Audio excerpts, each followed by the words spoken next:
Ito po ang Bristol ADX 160 version 2, isang adventure scooter. Silipin natin ngayong araw. Tara!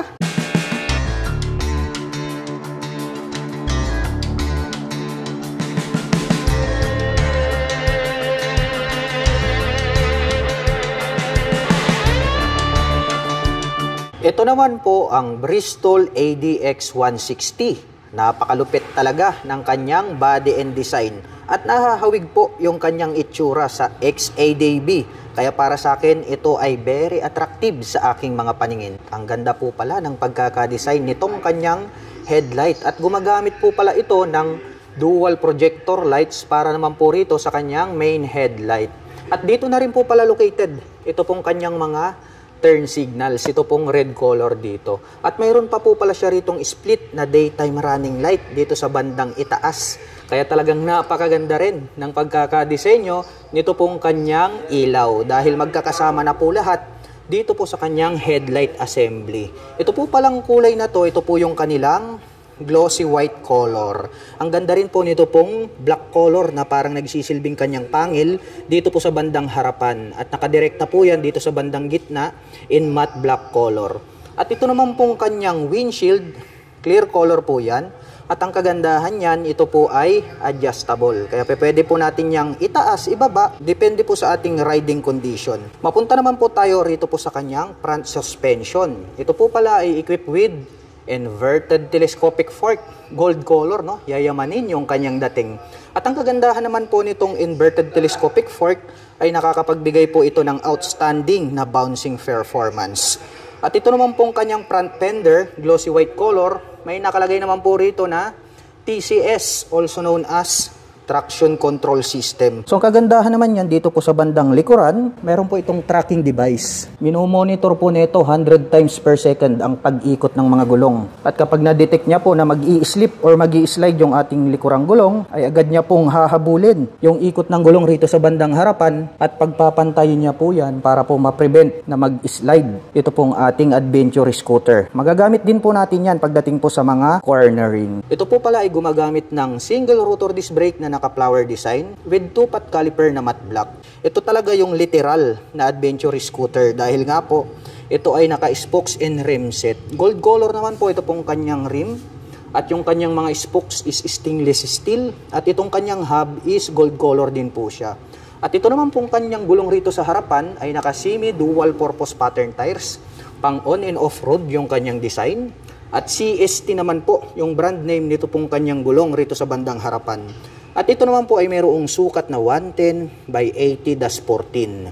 Idagdag ko lang mga ka-LM, ito po pala ay equipped with dual channel ABS. So ang kagandahan naman yan pagdating po sa mga sudden stop ay hindi po maglalak ito pong ating mga preno dito sa harapan hanggang dun sa likuran. Nakakapagbigay po ng smooth na braking power ang anti-lock braking system. Ito pong kanyang side profile, napaka-maskulado ng kanyang dating. May nakalagay naman po rito na Bristol na 3D emblem. Chrome color po siya. Combination po pala ito ng black dito sa bandang gilid and then white color.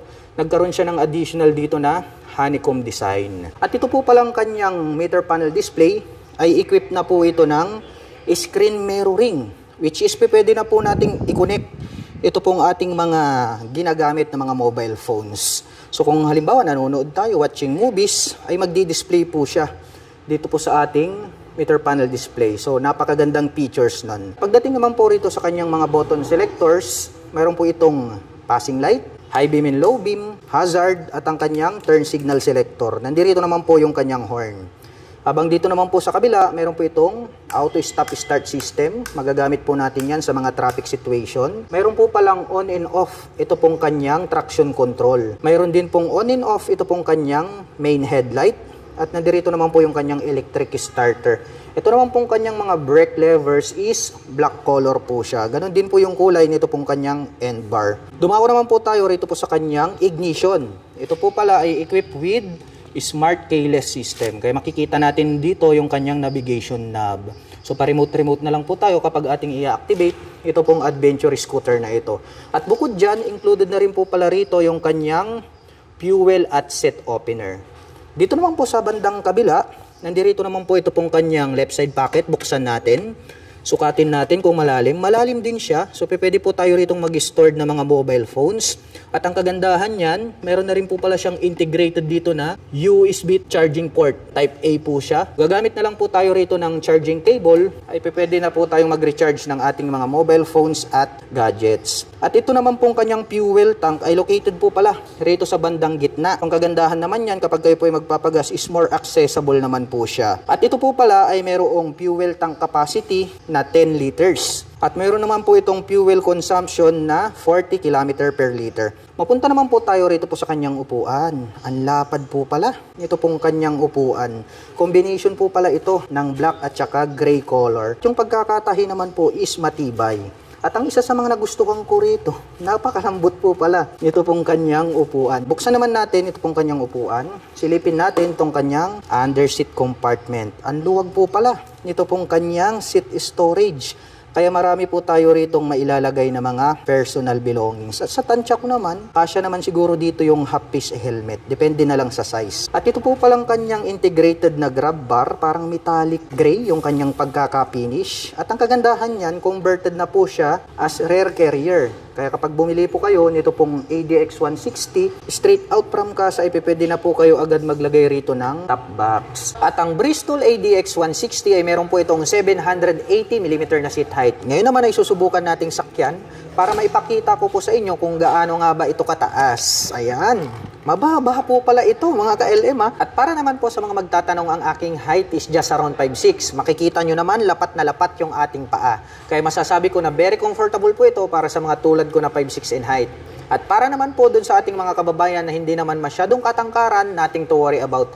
Dahil kayang-kayang i-manage po ito na mga 5'2" and above. At dito naman po sa bandang harapan, dito po sa kanyang body cover, nagkaroon po pala siya rito ng touch ng honeycomb design. At meron pa po palang carbon finish dito sa bandang gitna. Combination with silver color, white color, and then matte black color. At ito naman po kanyang pillion board, meron po siyang rubber cover on top. At mayroon din po siyang footrest extension. Sukatin naman natin kung gaano nga ba kaluwag itong kanyang pillion board para maipakita ko sa inyo. Masasabi ko medyo makitid lang siya, no?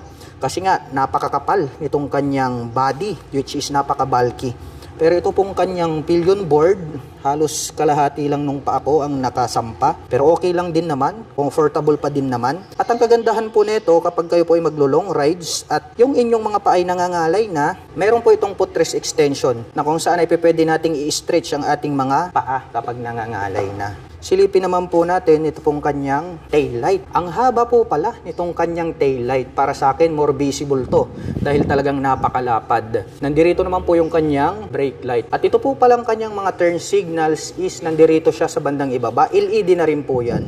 At itong part na to na naka-emboss, pag ating sinilip, nandirito po yung kanyang plate light. May added light reflector dito sa gitna. At ito pong kanyang rear fender, ang kanyang nagsisilbing plate holder. At ito pong kanyang pillion step para sa ating back rider. Chrome color po siya, alloy yan, not fadable, and then hindi po siya nagraras. Black color naman po, ito pong kanyang side stand at center stand. At ito naman pong kanyang engine, black color po siya, may Bristol po tayong makikita dyan. Itong kanyang airbox cover filter is matte black po siya at may nakalagay din po rito na Bristol logo. At ito pong kanyang dual sub-tank shock absorber, very attractive, no? Gold color po, ito pong kanyang canister combination with silver color, and then glossy black naman po yung ginamit para po rito sa kanyang coil spring. Asahan po natin na makakapagbigay po ito ng outstanding na bouncing performance. At bukod dyan, mayroon na din po pala ritong integrated na mudguard na kung saan ay protection naman para hindi po matalsikan ng dumi yung ibang body parts nitong ating adventure scooter. Ito pong kanyang cooling system ay equip po pala ito ng liquid cooled. Kaya maaasahan natin ito pong adventure scooter na ito pagdating po sa mga long rides driving situation. Very sporty looks naman po yung dating nito pong kanyang exhaust pipe. Matte black po. Ito pong kanyang head protection guard. Ganon din po yung kulay ng kanyang tip at mayroon naman po itong single exhaust. At pagdating naman po rito sa kanyang rear braking system, naka-single rotor disc brake na flower design with single pot caliper. At ito pong kanyang gulong is naka-dual purpose pattern tires po ito. At gaya ng sabi ko sa inyo, naka-CST na po yung kanyang brand name. At may sukat naman po itong 130 by 70-13. At pag-usapan naman po natin ang kanyang engine specifications. Ang Bristol ADX version 2 ay mayroon po itong 156.9 cubic centimeter engine displacement. Naka single cylinder, single overhead cam, 4-stroke with 4 valve. At nakakapag-provide naman po ito ng maximum power na 12 kW at 8,250 RPM. Habang nakakapagbigay naman po ito ng maximum torque na 14.7 Nm at 6,500 RPM.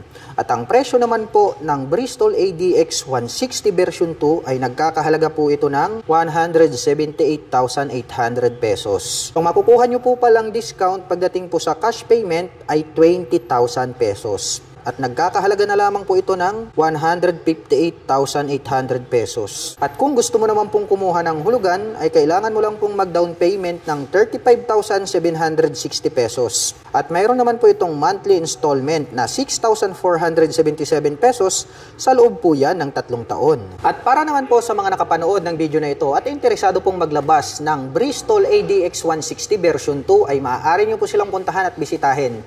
Dito lamang po yan sa Bristol Perez Boulevard, Dagupan City, Pangasinan.